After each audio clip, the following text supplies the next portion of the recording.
Hey guys, Heidi Easley here, and I am just excited. Today we just have a fun little talk, and I'm glad you're here to join the conversation. And we're going to talk a little bit about how to use creativity when launching a new business. And it's just going to be me and my friend Sacha here. So Sacha, say hi, introduce yourself. Hi, everybody. Hi, I'm Sasha Sterling. Super glad to be here with you all today. Yeah, and thanks for taking time out. I just wanted to connect with you. I met you over a year ago, I guess, at a business conference, and so it's been kind of cool just connecting back and forth. And we both, kind of have a vision, a higher vision that we want to achieve in this world. So I'm glad to connect with you today. Yeah, I know. When I first met you, I just loved your energy. You were just one of those like bubbly, bright people. And I know we've just stayed friends and connected ever since. So I'm excited to get to chat a bit about how we're both using creativity in our businesses because it's I don't think it's talked about as much as it could be. So yeah, I'm excited to dive in. Oh, well, great. Well, I know I just wanted to mention first off, like I know I base a lot of decisions on this, and I know it's not very creative, but I do feel like it makes a difference. I always look at my life like when I'm 90, 95 years old, if I make it that long, and I always kind of look back at my life and go, how do I want to have lived it? And would that have been important to me when I was that age? And so I think sometimes we need to look at the overall of what we want. I know my life, and I'm sure your life as well, my life was significantly different over 10 years ago when I was working in a corporate environment, and working with spreadsheets and numbers is totally not creative for me. And so I think sometimes we can just look at our life in a different way and kind of see what we want as the end result, and then we have to take those steps. What do you think about that? You know, it's so funny. I've had quite the opposite. I was raised by two artists. My mom was a costume designer, and her husband, my dad, was a playwright. And so I was raised in this huge creative family, and I kind of rebelled by going into business in my young 20s. And I'm a business and life coach for women now, and have had five brick and mortar businesses. And it's funny, I just got off the phone with my mom a couple of days ago, and she's like, it's so strategic and tactical. Where's the creativity? Because she's a creativity coach now, and still my dad and all my aunts and uncles are very creative. So I bring it in. It's not like what I lead with. I help other women to launch their own profitable home-based coaching businesses. But creativity is such an important part behind the scenes. I really find, vision mapping as such an important tool to connect with what people want and pull them forward. And also self-portraiture. So those are two main creative outlets that I use regularly, that I use with my clients.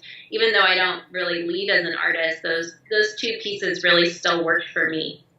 Yeah, that's really cool. It is kind of like the opposite because, I mean, my family, they would kind of have their own little business thing on the side. I remember my dad opening up like a bait shop, and my mom would always sell flowers, to make extra money and do things like that. So I feel like they kind of inspired me in a way as far as the entrepreneurial, but they weren't, like full on jobs like you said with your parents.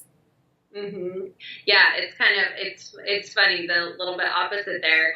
I know you just did an interview series recently, right, about other people who want to support people who are creative, who want to make a business out of it. It's quite the merging to do something to turn a creative passion into a business. Yeah, I did. I just interviewed 11 artists from all over the world, and these particular artists, which I've interviewed artists all over the world several times, but these particular artists actually tell you how to make money using your creative gifts. And so I thought it was cool to connect with people that, not only love art, which I am obsessed with, but also kind of using their skills to make money for their family. And 90% of the artists I interviewed are doing it full time. So I thought that spoke a lot to, sometimes we think, and the whole series was called Starving Artists No More. A lot of times we think that we have to starve if we're going to be an artist. I had somebody at my paint party, I teach paint parties as well, and a few months back, and she mentioned that. She's like, I said, oh, you're a really good painter, and I was talking about her art, and she said, yeah, I really wanted to be an artist, but my parents said if I ever want to eat, I need to go into accounting. And it just made me so sad because I was like, okay, I'm eating and I'm eating fine. And, and people have this like, stigma against it where, you have to, I guess, suffer if you're going to be an artist. And it's so not true. And I think it just brings us back to our point today that if you use your creativity and you use some common sense and, like you said, you have those strategic plans, that it can be successful. So. Mm-hmm. Yeah, I like what you just mentioned there. That I'm echoing. Sorry about that. Let me see if I can get my earbud in. Hold on just a second. Okay. Keeping it real over here. I know, right? Technical difficulties. It happens. It happens.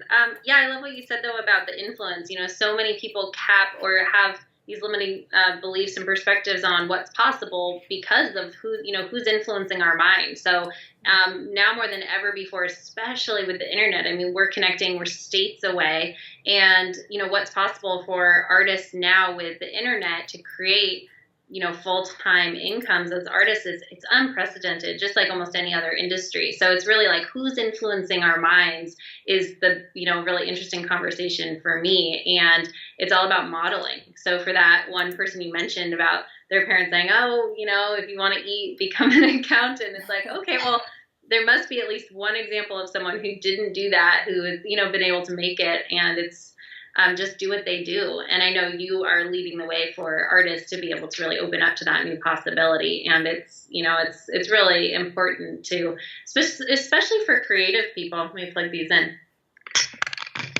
especially for creative people to, to really own that that's their value to, and it's really, really a valid thing to pursue. Yeah. Yeah. And do you find, I know, I find that a lot of people don't understand exactly what I'm doing or trying to do until I talk to people like you that, are in that realm. Do you find that it's kind of a challenge? Yeah, well, again, I was raised really outside of the box, being taken to strike rallies at a very young age and, always behind the scenes at some play or, off-roading in state parks it was just a wild thing. Sounds fun. I've never been the conventional cookie. It's funny, I've actually become much more conservative and conventional as an adult, but again, I think it's just, the pendulum swinging. But no, I think that's one of the greatest gifts, though, of being raised by artists is that I really was never capped. There was never any type of wet blanket effect or cap on, what was worthwhile to pursue. So I know, though, a lot of people that I meet really do feel that sense of obligation to their parents or, how it's done in their family. And again, that's why reaching out and finding a mentor or a coach is, can really just create a fast breakthrough and transformation. So that's my biggest recommendation. Anytime I talk to anyone, whether I'm the coach for them or I refer them to someone else, it's the fastest way to create a breakthrough in thinking. It all starts in the mind. So thinking in a new way will create this entirely new result. I think something else that I'm seeing just in general for people, not just for creatives or entrepreneurs, but is this need for people to give themselves permission to actually just enjoy their life and just feel good. Mm-hmm. And, not have the guilt that, other people aren't, Yeah, exactly.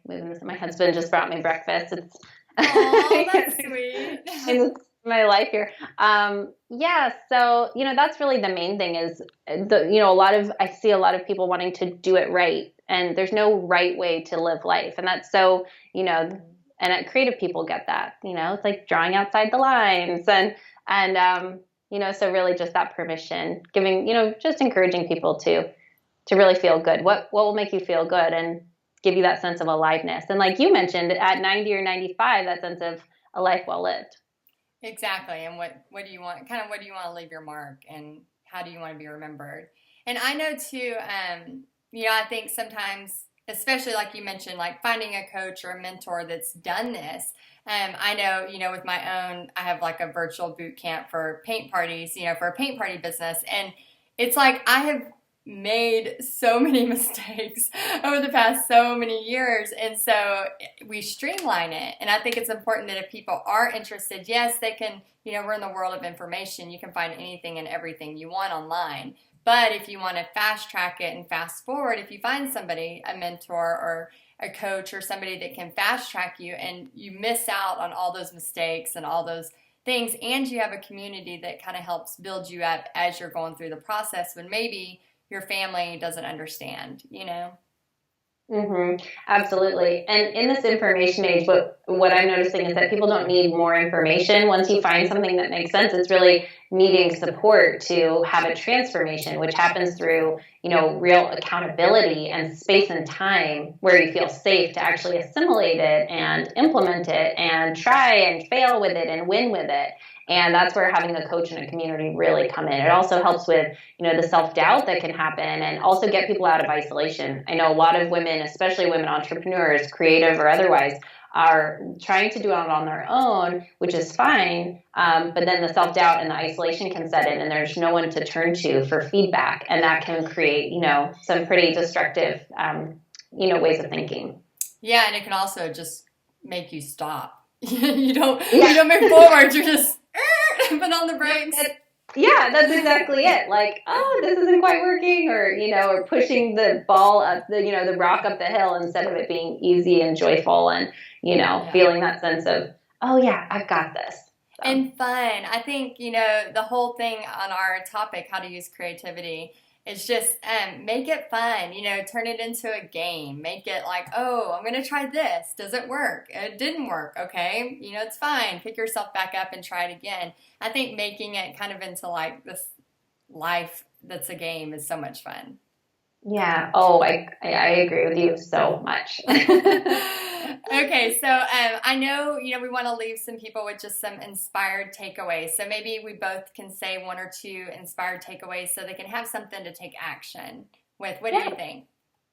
Yeah, absolutely. Absolutely. I'll let you go first. Kick it off. Okay, so inspired takeaway for me is to, when you feel the motivation hit, like when it's happening for you, I think you need to immediately take action. So I have an example. Okay, so last weekend, it was 8:30 at night, and I was organizing some stuff, and I was like, I really want to get my daughter Pixie, that's her name. It's like, I really want to get Pixie's room painted. And it was 8:30, and I'm like, told my husband, I'm like, let's go to Lowe's. He said, right now? Like, yes, let's go to Lowe's and buy the paint. And so immediately we went to Lowe's, we got the paint, I came home, and actually me and my daughter painted that room and this room like that night. And then all weekend we worked on, redoing a table and a bunch of other stuff, but we immediately took action.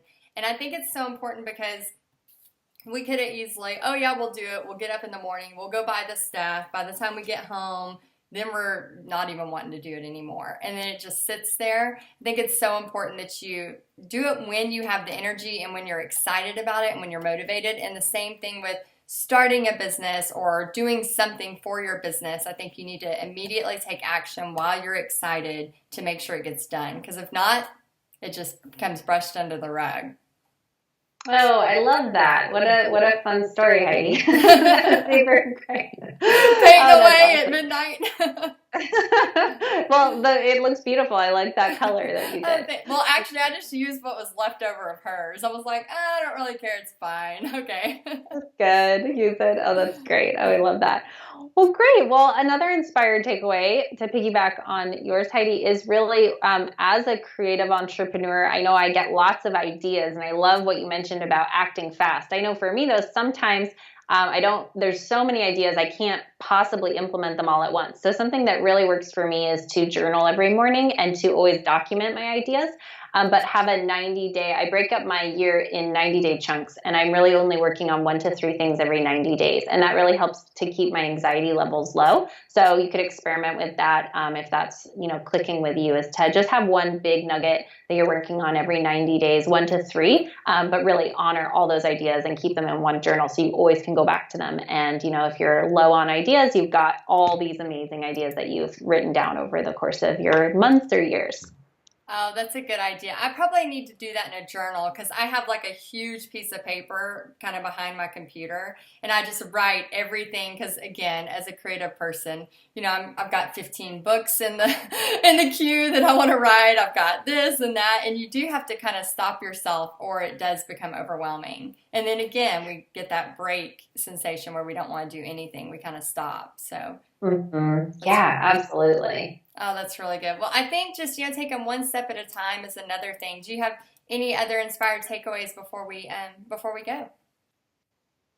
Ooh, just really getting clear on what your vision is. That was harder for me than I thought. I hid behind my husband's vision and other people's visions for a long time, and really feeling that sense of entitlement to want what I want. And it goes back to what we were talking about, feeling really alive and having fun. And I think that when I see women really owning what they want for their lives and not making up stories about, is this good enough or is this right, to want to go for it, whether it's paint parties like you or being an authenticity coach or being a parenting coach or starting that clothing line, but really owning, what it is, what's in their heart, in our hearts, that, life gets really, really fun. And to just, for everyone to trust themselves, whatever the desire is in your heart, just go for it.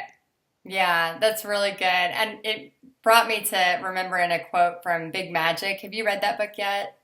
I haven't. I can't believe I haven't. I know everyone talks about it. I will. It is so good. And she talks about, nobody cares what you're doing. Nobody cares if you're, for a minute they might notice if you have like an epic fail. But, we're so like in our heads that everybody's watching us and everybody's, making sure everything's going on right. And they don't. They're busy with their own lives. So I think that just releases that freedom of, I can try and make it into a game and have fun with my life and do these things because, when it's the end of the day, you're really the only one that's going to really know about it. Everybody else is forgetting and going on to their to-do list. So it gives you a little bit of sense of freedom. I love that. Such a good reminder.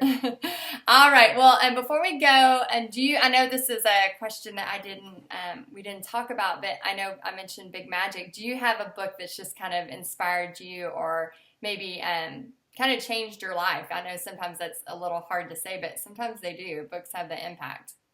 Oh, I have so many. So specifically for creative entrepreneurs, specifically women entrepreneurs, the biggest thing that makes or breaks, I believe, our progress is how healthy our marriages are. And so the work by Dr. Sue Johnson has absolutely changed my life. And it's based on attachment psychology. So our wealth creation is directly correlated with our healthy attachment. So she has two amazing books, but you can check out her website too, drsuejohnson.com. And it's the quickest way to see radical transformation in your wealth is to heal your attachment with yourself and your spouse. So hands down, best resource ever. That's wonderful. What's her book called? Oh, it's all about not love languages, but of course I'm forgetting now. But drsuejohnson.com, she has 2 books there. Okay, yeah, I'll have to look it up. That's awesome. Oh my gosh, it's so cool. Well, I'm so glad that we got to connect and share some info with some people, and maybe they'll take some of these inspired takeaways and take action on their business or whatever they decide they want to pursue. So, yay, awesome. And we'll have both of our contact information somewhere around this video so you can reach out to either of us if you want to connect further. Yeah, just click on the links or type in our information that we have, and we'll go from there. So thanks for joining us. Bye, Sacha. Bye, Heidi. Thanks for your time.